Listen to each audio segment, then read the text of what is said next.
Gracias, Carla. Comenzamos esta semana, bueno, con una noticia en desarrollo porque el Jurado Nacional de Elecciones ya ha resuelto todas las apelaciones sobre pedidos de nulidad presentados fundamentalmente por Fuerza Popular. Vamos a ver cuál es el paso que sigue para que sea proclamado el o la nuevo presidente o presidenta de la República. Y le damos la bienvenida a Luis Alberto Sánchez, vocero del Jurado Nacional de Elecciones. ¿Qué tal, señor Sánchez? Gracias por atendernos nuevamente. Buenas noches. Buenas noches, gracias a usted, señor Enrique. Cuéntenos, por favor, lo que todo el mundo quiere saber. Ya resuelto este procedimiento del Jurado Nacional de Elecciones, ¿cuáles son los pasos que siguen para proclamar al nuevo o nueva jefe de Estado? Bien, efectivamente, el día de hoy el Pleno del Jurado Nacional de Elecciones ha culminado con la resolución de los 71 recursos de apelación que se han presentado, así como de los 48 quejas por denegatoria de apelación, haciendo un total de 319 expedientes que ya han sido resueltos y remitidos a los jurados electorales especiales de origen para que procedan con la elaboración de las actas descentralizadas de proclamación de resultados.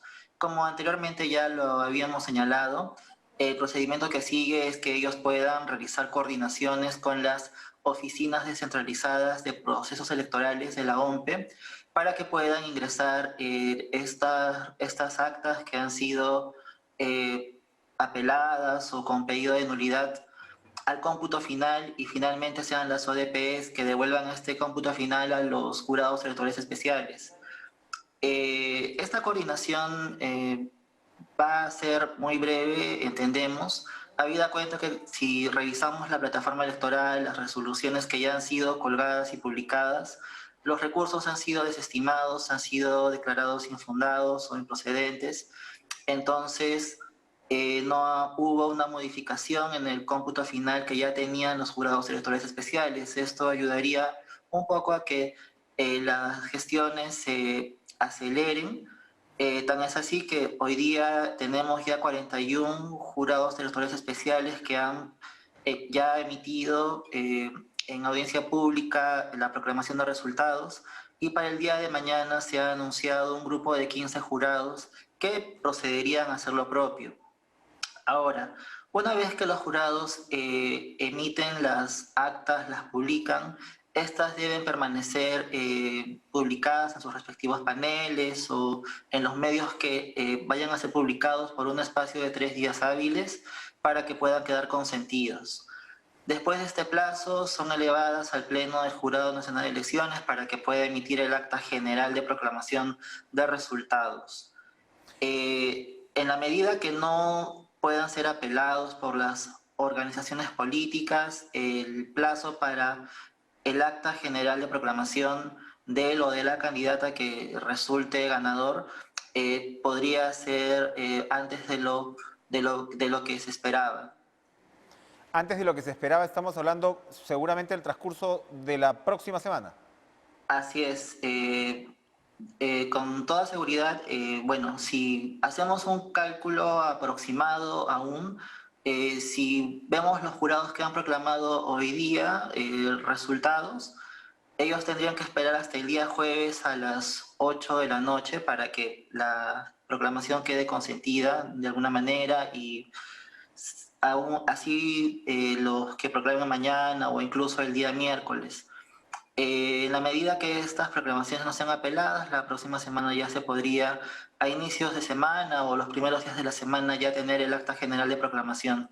Ahora, para terminar, señor Sánchez, estos días, estos 3 días por ley, donde se define también o donde queda ya el consentimiento, se lo pregunto porque, claro, esto no le toca directamente a ustedes, pero hay incluso un grupo de abogados que señala que presentaría un amparo al Poder Judicial. Hay especialistas que señalan que esto no tendría por qué tener ningún tipo de efecto. Pero cuando hablamos ya del procedimiento en sí, los 3 días a los cuales usted se refiere, ¿hay el margen o la ventana para que se presente algún recurso adicional ante el organismo electoral? ¿Para qué se dan estos 3 días? Correcto. La ley orgánica de elecciones señala que en este plazo de 3 días cabe un recurso de apelación, pero es por temas numéricos, por errores numéricos. Es decir, que una agrupación política podría decir que el jurado de tal circunscripción ha hecho una mala confección del acta, consignado resultados diferentes que no coinciden con lo que realmente Pompe ha dicho o con lo que se ha resuelto en segunda instancia, cosa que en realidad difícilmente sucede, pero la ley prevé esa posibilidad. No pueden ya alegar ninguna de las organizaciones políticas supuestos de nulidad que ya tuvo oportunidad en su momento y ya los recursos han sido incluso ya resueltos en segunda instancia. Esos supuestos del artículo 363 de la Ley Orgánica de Elecciones ya no pueden ser nuevamente invocados, y es importante que esto quede claro. Solo pueden ser aludidos en esta oportunidad temas numéricos que, como lo he señalado, difícilmente ha sucedido. Incluso no hay muchos antecedentes sobre estos recursos. Perfecto. Luis Alberto Sánchez, vocero del Jurado Nacional de Elecciones, gracias por acompañarnos y darnos esta importantísima actualización sobre la tarea que nos va a llevar finalmente la proclamación del nuevo o nueva presidente de la República. Gracias por estar con nosotros. Vamos a continuar porque en medio de esta situación y de lo que esperamos sea el final de esta incertidumbre, de todas maneras, estamos hablando ya de 12 de julio, el día de hoy. La juramentación del nuevo presidente o presidente de la República debe ser el 28 de julio. Así que bueno, estamos realmente y con evidentemente con la carga que ha tenido esta elección, esperamos pues que esto se vaya aclarando. Pero lo que no se aclara es precisamente la tensión entre los poderes del Estado por el proceso de elección del Tribunal Constitucional. De hecho, hoy la Fiscalía ha iniciado indagaciones preliminares contra los congresistas y ni la presidenta del Poder Judicial ni el representante de la Fiscalía de la Nación han acudido a la Comisión de Constitución tal como estaban citados hoy.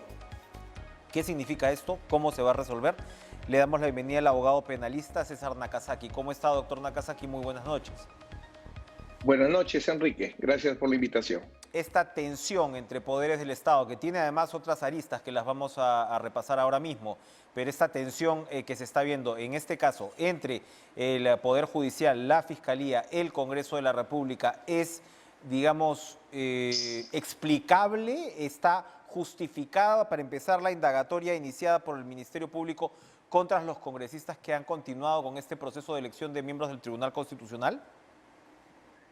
En los estados constitucionales o democráticos de derecho, que son los niveles de organización que una sociedad puede alcanzar más avanzados, lo que siempre se recomienda es que el derecho penal sea lo último que se utilice. Primero vitaminas, de ahí antibióticos y de ahí cirugía. Entonces, iniciar investigaciones preliminares en este momento no ayuda. Por eso es que resulta explicable que la presidenta del Poder Judicial y la fiscal de la Nación, o el fiscal de la Nación, Pablo Sánchez, que le está sustituyendo por vacaciones, no acudan a responder al Congreso en un momento que hay conflicto a partir de si se cumple o no se cumple con una medida, una resolución judicial dictada como medida cautelar en un proceso de amparo. Entonces, primera reflexión en línea con lo que tú decías, de hecho que utilizar el derecho penal para bajar tensión es imposible. Lo que hace el derecho penal es aumentar la tensión entre instituciones y poderes del Estado, ¿no? Evidentemente, y es algo, claro, nuestra política se ha penalizado, ¿no? Desde varios ámbitos, y esta es una manifestación. Última, ¿los congresistas debieron acatar la orden judicial independientemente de lo que usted aclara? Siempre y cuando hayan sido notificados, ¿no? Ayer escuchaba que un procesalista constitucional importante como Aníbal Quiroga apuntaba de que, porque ¿qué sucede? Quienes deben cumplir los mandatos judiciales son quienes son procesados, en este caso demandados en el amparo y notificados con la medida cautelar. Eso sí la tienen que cumplir, porque en el caso que la cuestionen tienen que apelar. Pero los que no han sido notificados, no han sido emplazados, no se genera esa obligación. ¿Cómo debería resolverse esta situación, doctor Nakazaki, tomando en cuenta que todo indica no habrá el consenso para elegir a los miembros del Tribunal Constitucional? Desde la perspectiva penal, los congresistas, de acuerdo al artículo 93 de la Constitución, no pueden ser responsables penalmente por sus votos. Así que ahí la fiscal provincial, quizás por algo de falta de experiencia, ha tenido que establecer que el artículo 93 de la Constitución, repito, no aconsejaba iniciar una investigación preliminar. Y creo que ya a estas alturas el Congreso no está en condiciones de designar a un miembro del Tribunal Constitucional, y más bien pienso que la reflexión, Enrique, central es que por favor no nos acordemos que hay 6 jueces del Tribunal Constitucional que tienen que ser cambiados. Solo cuando los van a cambiar nos oponemos, no los cambiamos, al día siguiente nos olvidamos y seguimos precarizando el Tribunal Constitucional. Así como es prudente que el Congreso no vaya más, es muy recomendable que toda la sociedad se preocupe para que en el momento oportuno esto se corrija, porque ya tenemos 3 gobiernos y no podemos nombrar un miembro del Tribunal Constitucional. Es tarea para el próximo Congreso. El próximo Congreso, dadas las circunstancias, podrá lograrlo. Se lo pregunto porque esto también es una cuestión de método, ¿no? Hay, por supuesto, quienes aluden a la legalidad o mejor dicho, al legítimo derecho que tiene el Congreso de elegir a estos magistrados, y hay, por el otro lado, quienes de alguna manera increpan este tema de la inconveniencia por precisamente esta complicación política que surge cada vez que se da este proceso de elección. ¿Se debería cambiar el método de elección? Por ejemplo, muchos señalan que la Junta Nacional de Justicia podría tomar esa posta. El problema de la Junta Nacional de Justicia es que también es una institución con problemas. Gran responsabilidad de la Junta Nacional de Justicia es no haber superado el descabezamiento de la Junta de Fiscales Supremos, y por eso hay tantos problemas. Entonces yo creo que entre el Congreso y la Junta Nacional de Justicia no hay una diferencia sustantiva. Lo que me parece es que en cualquier institución tiene que comprenderse que tiene que haber una legitimidad social y que por tanto la sociedad civil tiene que ser incorporada desde el comienzo en este proceso. No puede ser ni un conciliábulo hecho por el Parlamento, ni lo mismo hecho por la Junta Nacional de Justicia, que en más pequeño tiene los mismos problemas que el Congreso. Bien. Doctor Nakazaki, usted ha asesorado, por supuesto, a Keiko Fujimori en el pasado en más de una situación. Y ahora Ojo, Enrique, permíteme una precisión. Solo al expresidente Fujimori y a sus hermanos, Santiago, Rosa y Pedro. A la familia Fujimori Gucci nunca he sido su abogado. Valga la aclaración, muchas gracias. Keiko Fujimori es investigada ahora también por fraude y delito contra el sufragio, precisamente a propósito de lo que acabamos de hablar con el vocero del Jurado Nacional de Elecciones, es decir, por la presentación de todos estos recursos, donde, según otra vez la Fiscalía, habría pues, en fin, se habrían planteado de mala manera, faltando firmas de peritos, etcétera. Ubican ellos, según lo que señalan, una serie de inconsistencias que justificaría esta investigación por fraude y delito contra el sufragio. Un, digamos, capítulo más de la penalización de la política. ¿Qué opina al respecto de esta apertura de investigación? Me quedo con esa última frase.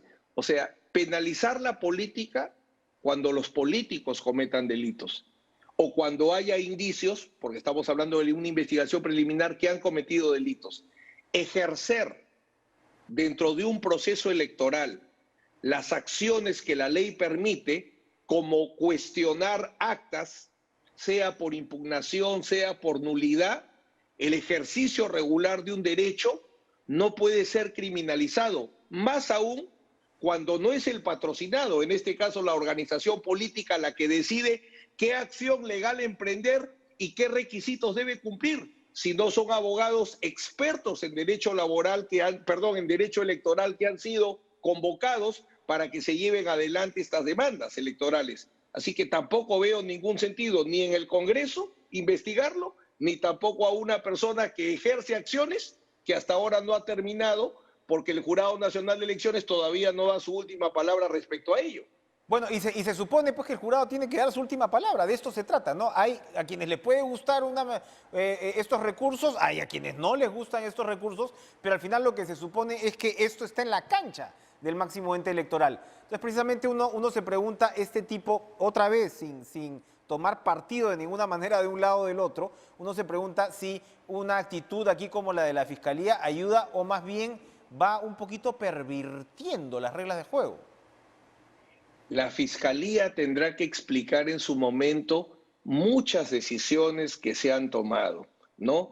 Desde filtrar información que termina en la vacancia de un presidente, luego hacer acciones para que se suspenda una organización política en pleno proceso electoral y ahora estos temas que estamos comentando, ¿no? O ha agarrado la Fiscalía o algunos fiscales, para no ser todo el Ministerio Público, confunden derecho con ideología o en todo caso se han confundido varias veces desafortunadamente y no han ayudado con sus confusiones. A propósito de estos temas y por supuesto del futuro de Fujimori, ya sabemos todo lo que tiene que ver con la investigación que lleva adelante el fiscal José Domingo Pérez. En los últimos días hemos visto incluso el allanamiento de terrenos de Marvito Vilanela, etcétera. Pero esto tiene de fondo, por supuesto, la acusación o la hipótesis, ¿no?, de que Fuerza Popular era una organización criminal que recibió pues dinero negro por parte de Odebrecht. Hay una argumentación al respecto que señala que en ese momento, particularmente además en las campañas anteriores, esto no era un delito, es decir, no declarar los dineros era pues una falta administrativa. Ahora el delito está plenamente configurado. ¿Se le puede complicar eventualmente al señor Castillo un eventual gobierno si se sigue esa línea trazada por la Fiscalía? Me refiero al caso de los dinámicos del centro. Es una excelente pregunta porque hay que marcar un distingo. En el caso de Fuerza Popular, como bien has marcado, la hipótesis es de una organización criminal dedicada a qué cometer delitos, donaciones electorales simuladas. Los donantes condicionaban que no se conozca su identidad y el monto. Las donaciones electorales simuladas configuran delito de lavado de activos. No voy a pronunciarme, pero sí voy a marcar algo. Es la primera vez en la historia de la jurisprudencia peruana que se va a analizar ese tema. En el caso de la otra organización criminal que se viene siendo objeto de proceso, se habla que es una organización criminal que cobró sobornos a través de funcionarios y servidores públicos o que se apropió de dineros que eran caudales del Estado. Ahí el cohecho o el peculado, según sea el delito de función que determinen las autoridades, sí es delito desde el comienzo de la historia del derecho penal, ¿no? Por eso los dos temas tienen ese matiz que hay que diferenciar.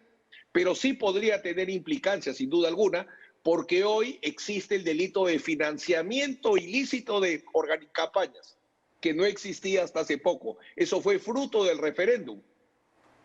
Finalmente, en el caso de Fujimori, y ojo, en el caso de Humala también, la interpretación para saltarse, entre comillas, esa falta administrativa y convertirla en penal es la tesis de la organización criminal, ¿cierto? Ojo, pero la organización criminal es la que se dedica a cometer delitos. La actividad es la que convierte la organización en criminal. Entonces, la gran discusión es esta. Lavado de activos es dar dinero sucio para que le den apariencia de ilicitud y yo lo puedo utilizar, o es regalar dinero. Uno lleva a la lavandería, no le regala la ropa a la lavandería.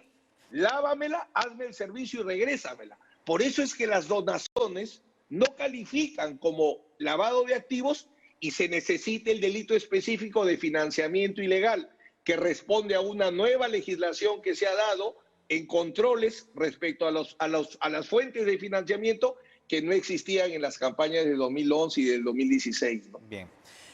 Para terminar, doctor Nakazaki, esto ya no sería exactamente penalización de la política, pero sí continuar en la judicialización de la política. Esta noticia sobre una presentación de una medida de cautelar, probablemente hecha pues por abogados próximos a Fuerza Popular, para evitar una proclamación del señor Castillo, ¿eso es dable en un Estado de Derecho? ¿Tú puedes parar la proclamación de un jefe de Estado con una medida cautelar? Se hizo un distingo muy importante. Se estableció que la vía constitucional solo podía determinar el debido proceso electoral, pero los derechos electorales propiamente dichos, quien los tiene que proteger es el Jurado Nacional de Elecciones. Entonces, veo difícil que un amparo lograse ese objetivo, ¿no? Lo veo muy complicado, así como no prosperó el habeas data. Ten presente, Enrique, que para que una acción de garantía tenga algún efecto, hay que admitirla a trámite. El habeas corpus que buscaba que se transparente más la información con los procesos del Jurado Nacional de Elecciones no se admitió siquiera a trámite, ¿no? Entonces no basta con que se anuncie un amparo, este tiene que ser admitido y lograr una medida cautelar como que se logró por el demandante en el caso del Congreso, pero ese hecho es súper excepcional, ¿no? Ojalá la jueza lo haya hecho por convicción, pero te apuesto que si revisan 50 amparos de la jueza no creo que haya emitido alguna medida cautelar con esa velocidad y en esas características, ¿no? Veo muy difícil que un amparo pueda parar el resultado del proceso electoral. Gracias, César Nakazaki, por acompañarnos esta noche en Cara a Cara. Gracias también. Con sus interesantes perspectivas. Vamos a ir a una pausa, pero vamos a quedarnos en este preocupante choque entre Congreso y Poder Judicial, porque le vamos a dar la bienvenida a Carlos Almerí, vicepresidente de la Comisión de Constitución del Congreso, donde no acudieron precisamente estos altos dignatarios hoy. Volvemos.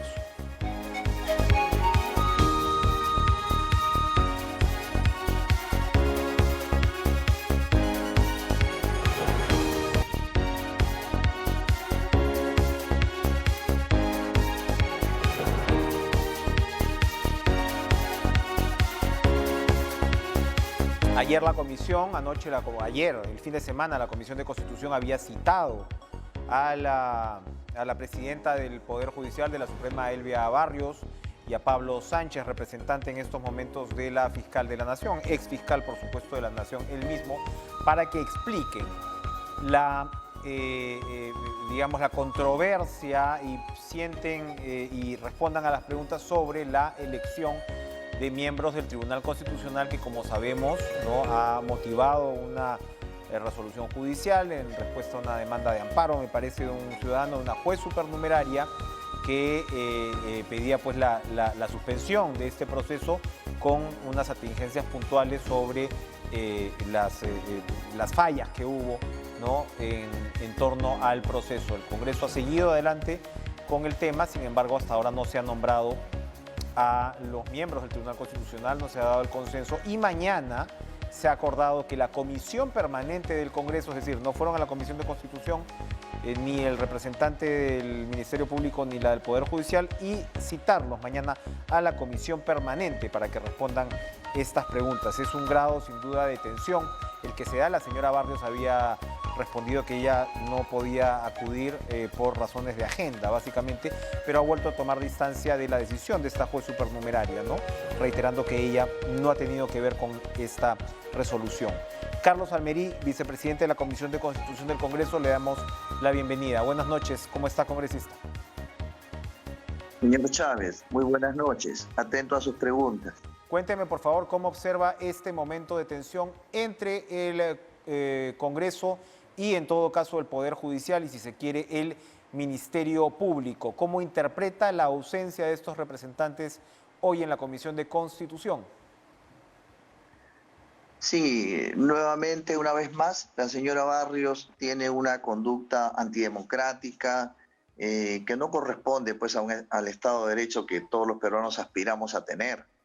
Y también el ex fiscal de la Nación, que también no ha concurrido, y esperamos que mañana esté en la Comisión Permanente. Yo soy miembro titular de la Comisión Permanente y voy a estar ahí mañana.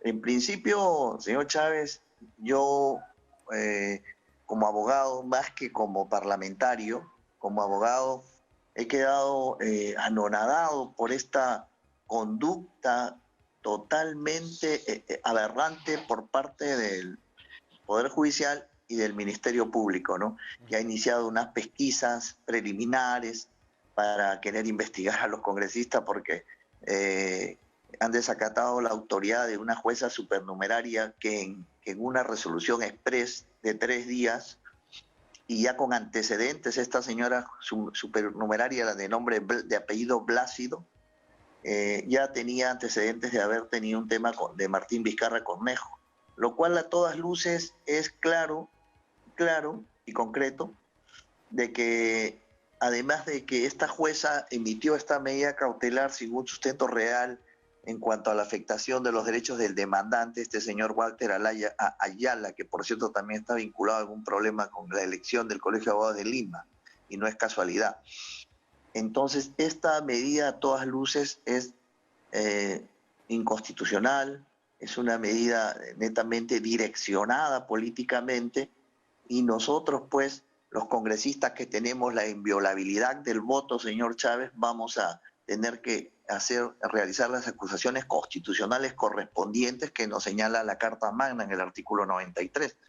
Ahora, Eso, sí, el artículo 93 es clarísimo, lo acabamos de recordar además con César Nakazaki, en el sentido que los congresistas no tienen por qué responder, en resumen, por su voto, pero usted acaba de subrayarlo.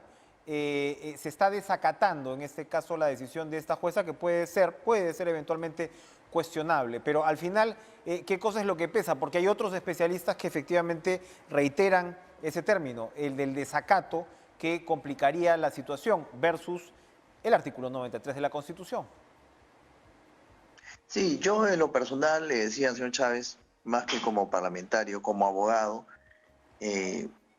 estoy totalmente, como le digo, muy consternado por esta decisión politizada, judicializada, como dicen ahora, la judicialización de la política, y estamos viendo a todas luces cómo producto de las crisis de los partidos políticos en el Perú y de las organizaciones políticas es que se ha hecho tabla rasa contra el Congreso en los últimos años, menguando su poder y quitándole cada día más atribuciones.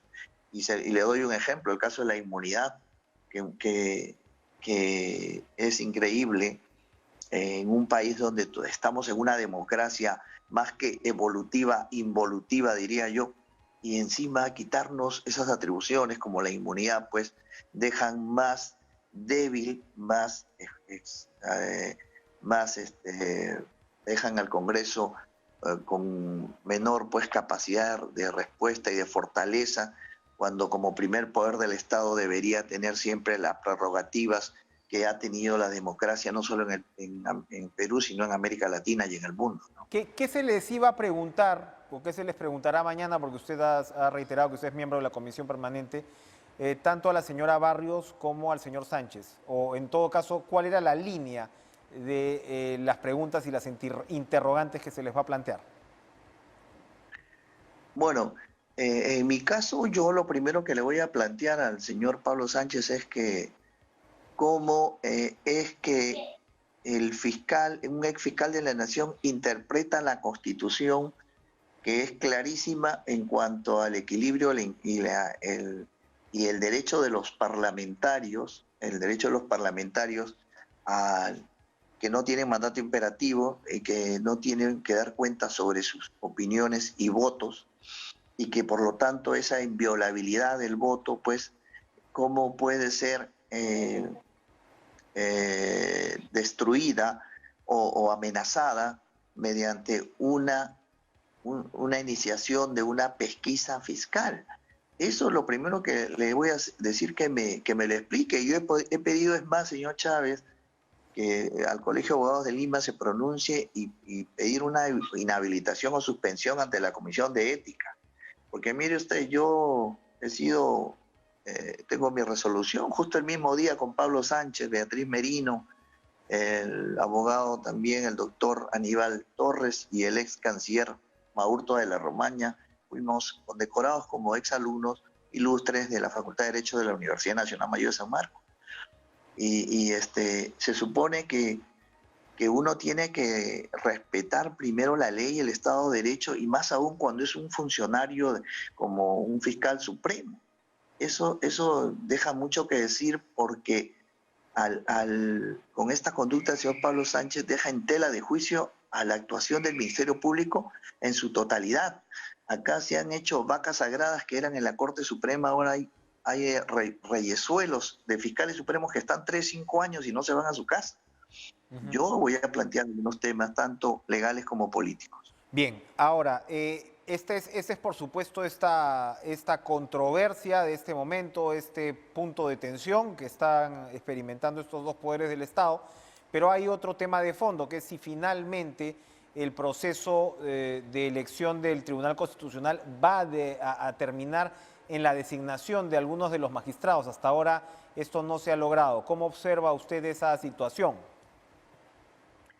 Es muy difícil que se logren 87 votos en un Congreso donde prácticamente tiene 11 bancadas. Señor Chávez, como es de conocimiento público, el FREPAC, el Partido Morado y el Frente Amplio no han querido participar y han hecho pues uso de su derecho, les corresponde, la historia lo juzgará, de no asistir y no votar. Y yo creo que lo correcto debería que ellos hayan votado en contra, si es que no están de acuerdo, pero no ir al Congreso a hacer toda una parafernaria presentación de burla y desprecio a los demás congresistas al sentarse, no marcar asistencia y no votar. Eso me parece un hecho que ya grafica cómo son estos partidos políticos que, por cierto, ya han desaparecido. El Frente Amplio, el Partido Morado y el FREPAC, que ya han desaparecido. Entonces le decía, es muy difícil, yo lo he dicho también en radioprogramas, que conseguir esos votos y que por lo tanto esa suspensión no creo que se levante porque pidió un cuarto intermedio, ha quedado suspendido por el presidente de la comisión, que es el señor Rolando Ruiz de Acción Popular. Perfecto. Congresista Carlos Almerí, veremos entonces con mucha atención qué pasa mañana en la comisión permanente. Gracias por estar con nosotros esta noche. Vamos a continuar ahora con otro congresista electo, en este caso no del Congreso saliente, y un congresista, digamos, que representa a una vertiente particularmente importante hoy, que es la de Perú Libre, vocero, por supuesto, de esta bancada electa. Alex Paredes, le damos la bienvenida. ¿Cómo está, señor Paredes? Profesor Paredes, buenas noches. Sí, buenas noches, Enrique, y buenas noches a todos los amigos de Cara a Cara. Bueno, gracias por estar con nosotros. Todo indica, según lo que hemos ido conversando a lo largo de este programa, que la proclamación del señor Pedro Castillo, insisto, todo indica, se daría la próxima semana. Y Keiko Fujimori lo que ha señalado es que ella no va a aceptar un fraude en mesa. Ya hemos visto incluso que el propio abogado penalista César Nakazaki considera muy improbable que una medida cautelar como la que se ha anunciado vaya a, en todo caso, suspender esta proclamación.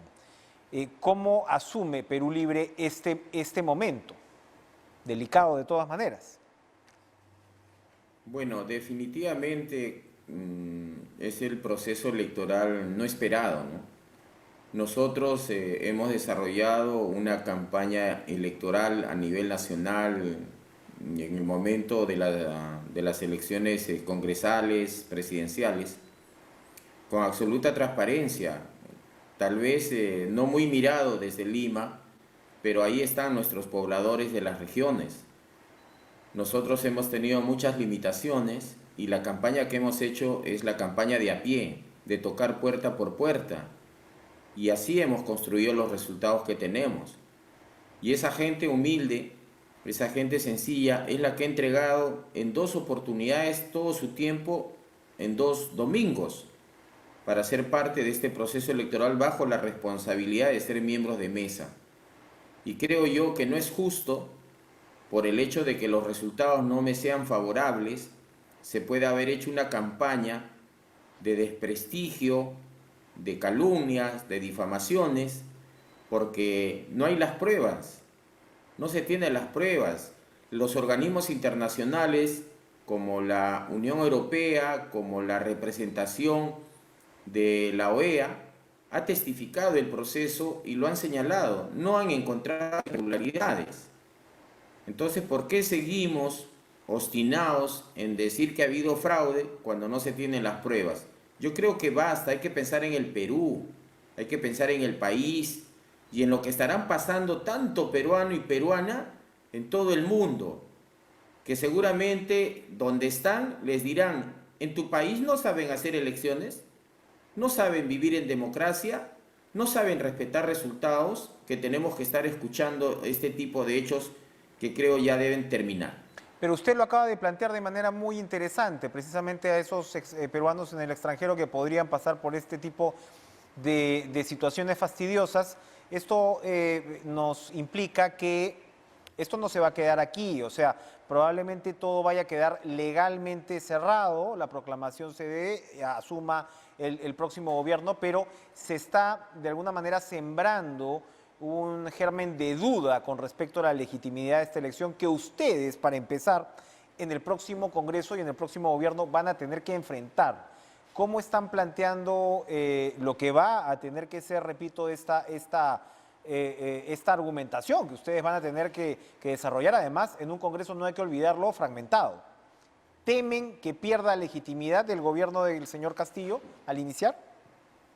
No, y el sustento es que nosotros, y en lo personal, dada la responsabilidad que hemos asumido, venimos desarrollando conversaciones con las organizaciones políticas que también han llegado al Congreso, que también han tenido candidatos a presidencia, para ejercer nuestro derecho legítimo y democrático de conformación de mesa directiva. Y en el momento de las conversaciones, obviamente tocamos el tema de este desenlace del proceso electoral y nos preocupa. Hay coincidencias en que no es el mejor escenario de un final electoral. Muchos de ellos nos han comentado, nunca han vivido este tipo de eventos, estas dilaciones y demoras nunca se ha tenido, pero a la vez están predispuestos a ayudar a reconstruir este escenario de zozobra desde el legislativo para que el gobierno, que finalmente va a gobernar en beneficio de peruanos y peruanas, lo haga dentro de la mayor tranquilidad. Y eso hay que saludar, o sea, más allá de lo que ha acontecido en este proceso electoral, hay una predisposición de las organizaciones políticas que estamos en el Congreso de poder ayudar a que el Perú tenga la tranquilidad que corresponde. Interesante. Profesor Paredes, ¿cómo van a ustedes a justificar la intención de que Perú Libre presida este Congreso, como repito, fragmentado? ¿Cómo van a convencer al resto de agrupaciones? Bueno, hoy es Perú Libre, mañana puede ser cualquiera de esas agrupaciones y eso es lo que hemos manifestado. Hoy Perú Libre no tiene la mayoría absoluta, contundente, como se le quiera llamar, pero somos la organización que ha obtenido una mayoría dentro del Congreso. Y desde esa legitimidad y con el mismo derecho democrático y en la perspectiva de buscar ayudar al Poder Ejecutivo desde el Legislativo a gobernar en beneficio del país, nosotros hemos sido sinceros, transparentes, al plantear que tenemos esa aspiración de presidir esa mesa directiva. Las otras organizaciones nos han escuchado, han entendido. En esta primera ronda de conversaciones no se nos ha dicho no les corresponde, no deberían. Han habido algunas opiniones sugerentes, ¿no?, que habría que tomar en cuenta para ayudar a esa gobernabilidad que tiene que darse de la manera más armoniosa, tanto en el Ejecutivo y el Legislativo, de manera concertada. ¿Hay nombres sobre la mesa, profesor Paredes, para presidir la mesa directiva? El suyo propio, el de Betsy Chávez, por ejemplo, se está ya discutiendo, porque de eso sin duda, de la personalidad que encabece la lista, se define muy buena parte de la situación también.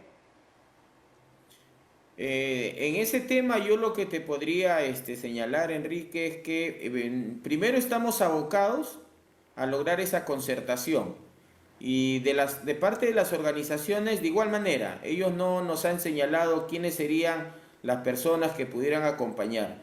Estamos en esa línea de esa construcción democrática y cuando lo logremos, bueno, pasaremos al siguiente estadio, que es el de acreditar las personas que van a representar a las organizaciones políticas, incluidas las de Perú Libre, y ya eso pasará por la participación de todos los congresistas. Por cierto, usted me está confirmando que estamos hablando de una mesa multipartidaria.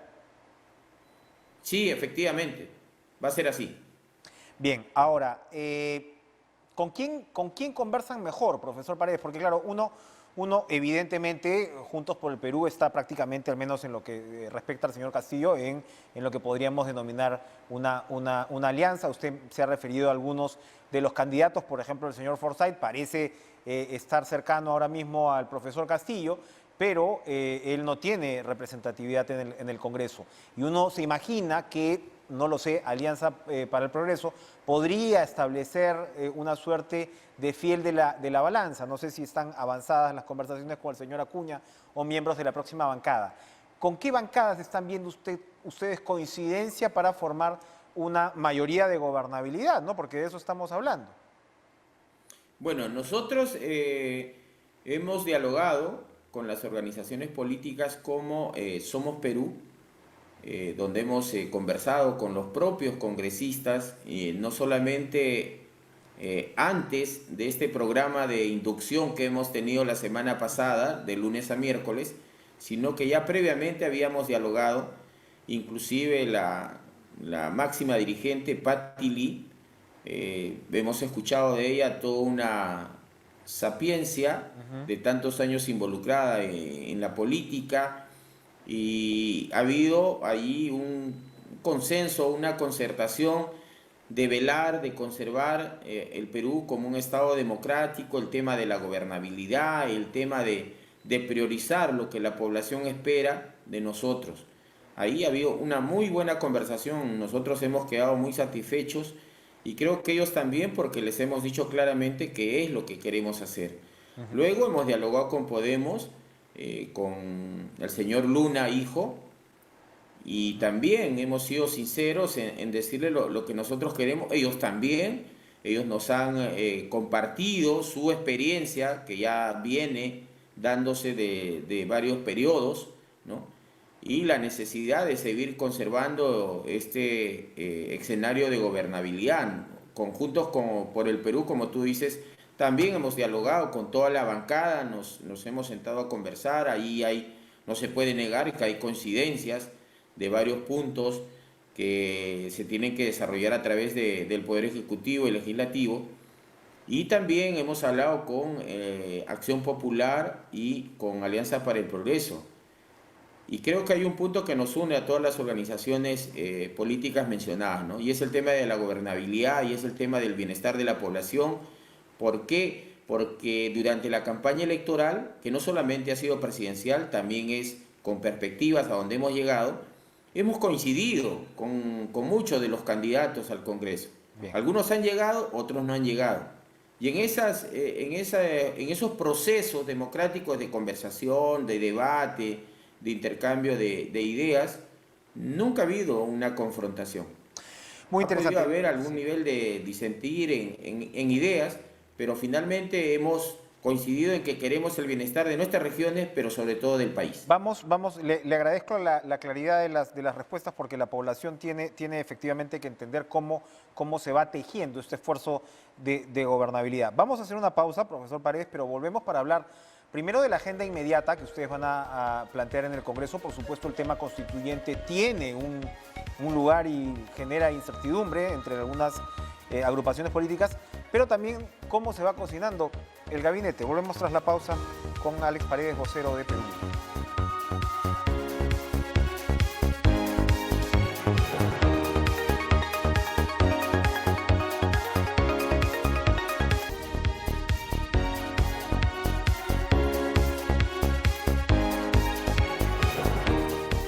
Congresista electo Alex Paredes, vocero de Perú Libre. Ayer por la tarde, entre 6 y 7 aproximadamente, se reunió la bancada electa con Pedro Castillo. Luego Pedro Castillo se retiró y la bancada siguió con su reunión. Evidentemente, me imagino que están discutiendo cuál va a ser la agenda que va a plantear Perú Libre. Esto es muy interesante porque usted nos acaba de dar un breve repaso por las conversaciones que están teniendo. Estamos hablando entre Somos Perú, Podemos, Juntos por el Perú, estaríamos sumando unos 55 votos. Habría que ver qué pasa con Acción Popular y APP, que suman otros 31. Entonces, con miras a conformar esta gobernabilidad, ¿qué es lo que puede contarnos de lo que haya comentado el profesor Castillo en términos de las prioridades y particularmente de lo que sería un proceso constituyente? Habría que agregar ahí, Enrique, sí, para ser honestos en este tema de conversación, también Avanza País. Se han dado conversaciones y mañana también van a continuar esta semana. Tenemos la idea de cerrar este conjunto de conversaciones. Interesante. En relación a lo acontecido el día de ayer, efectivamente ha habido una reunión de la bancada con el profesor Pedro Castillo y con la doctora Dina Boluarte, mirando la situación que está ocurriendo, porque faltaba la firma de un miembro del Jurado Nacional de Elecciones, y entonces siempre la preocupación del compañero Pedro era que los congresistas, en la medida que nosotros también regresamos a nuestras regiones, transmitamos un mensaje de tranquilidad, de evitar caer en los actos de violencia, y que con toda la legitimidad y guardando todos los protocolos podamos levantar la voz. Más nada, y seamos respetuosos de las instancias responsables de este proceso electoral.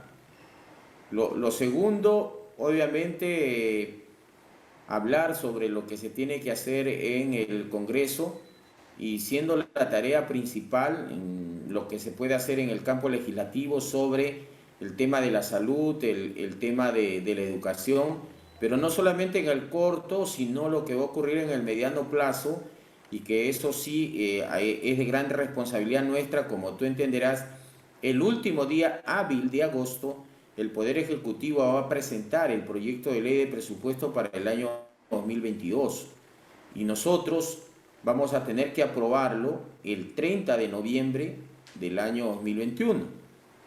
Y entonces tenemos que ver en qué medida se van a poder viabilizar las propuestas que le hemos planteado a la población en la temática no solamente de educación, no solamente de salud, sino la de diversos sectores que están últimamente olvidados, y muchos de los cuales se están acercando aquí a Paseo Colón a dialogar con el profesor Pedro Castillo y a transmitirle también sus expectativas, ¿no? Por lo Creo que todos sabemos que el momento crucial, el momento trascendental, es la distribución de esos recursos económicos que se hacen a través de la aprobación de la ley de presupuesto, ¿no? Eso es centralmente lo que hemos estado dialogando el día de ayer. Ahora, es muy interesante lo que me dice, porque usted se está refiriendo a una priorización y a un sentido, digamos, de realidad y de urgencia, ¿no? Evidentemente en la situación que tenemos. Pero hay un punto ahí que seguramente ustedes van a tener que definir, y con esto terminamos, es que, por ejemplo, los actores económicos están muy pendientes de lo que vaya a pasar en un futuro con un tema constituyente. Y como ustedes bien saben, vivimos en una economía globalizada y muy sensible a este tipo de mensajes y situaciones. ¿Se va a procesar el mensaje sobre una eventual constituyente en los primeros meses, al menos, del gobierno? ¿Se va a definir, me refiero, a establecer qué es lo que se propone? No es la prioridad inmediata, porque lo que acabamos de señalar, el tema de la salud, este gobierno lo está abordando Bien. con todas las posibilidades que tiene. Nosotros vamos a tener que darle continuidad a lo que haya que darle continuidad y modificar lo que haya que modificar, pero en la misma perspectiva de buscar defender la vida. El tema de educación, ustedes permanentemente informan la forma como se está desarrollando el proceso educativo, y lamentablemente ya venimos teniendo deserción de estudiantes, y eso lo sabemos los docentes, porque seguimos trabajando en el aula. Es dramático. Esas tareas son las que tenemos que atender de manera inmediata. El tema de la nueva Constitución, hay que ser honestos, que fue planteado en campaña y que tendrá que tener su momento, pero eso reafirmado dentro del marco jurídico nacional, dentro del respeto del Estado de Derecho. Perfecto. Porque hay que honrar la palabra que se le ha dado a la población. Ellos también nos merecen respeto. Se nos acabó el tiempo, pero el señor Ceballos ha aclarado que él no ha sido invitado a formar parte todavía del gabinete. La señora Chávez, o la señorita Chávez, había señalado que él iba a ser el próximo ministro de Salud. ¿Eso se ha discutido? No, nosotros no hemos hecho ningún tipo de discusión, de propuestas, sugerencias en el tema de gabinete. Hay tres momentos inmediatos. Uno ya está a punto de culminar y también lo señalabas tú, que es el tema de la proclamación. Un segundo escenario tiene que ser el de la transferencia, donde las cosas sí son desfavorables por el corto tiempo que se tiene, porque el derrotero de la transferencia es la constatación de recibir el estado en el cual se encuentra nuestro país en sus diversos sectores y lo que se convierte en un insumo también para delinear y elegir las políticas de Estado que se tienen que seguir. Y lo tercero recién viene ya tras la proclamación, ya viene la elección de quienes vayan a acompañar al profesor Pedro Castillo en el gobierno de nuestro país. Perfecto. Este último todavía no se ha desarrollado. Y ojalá... El segundo está supeditado a la proclamación, ¿no es cierto? Eso es lo que ha habido, Enrique. Y el día de hoy, lo que nosotros hemos hecho, reunión que tuve que retirarme por este compromiso, en la casa del maestro, el profesor Pedro Castillo llegó a hablar con pobladores de la región San Martín y aprovechó de reunirse con quienes estamos haciendo este proceso de diálogo y él ya tiene conocimiento de lo que te hemos compartido el día de hoy. Gracias, profesor Alex Paredes, por ser tan claro, reitero, en su intervención hoy. Gracias por estar con nosotros. Vamos a una pausa, regresamos con lo último.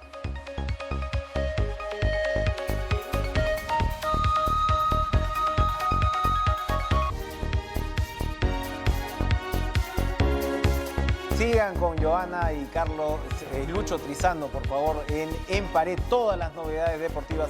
Nos reencontramos mañana.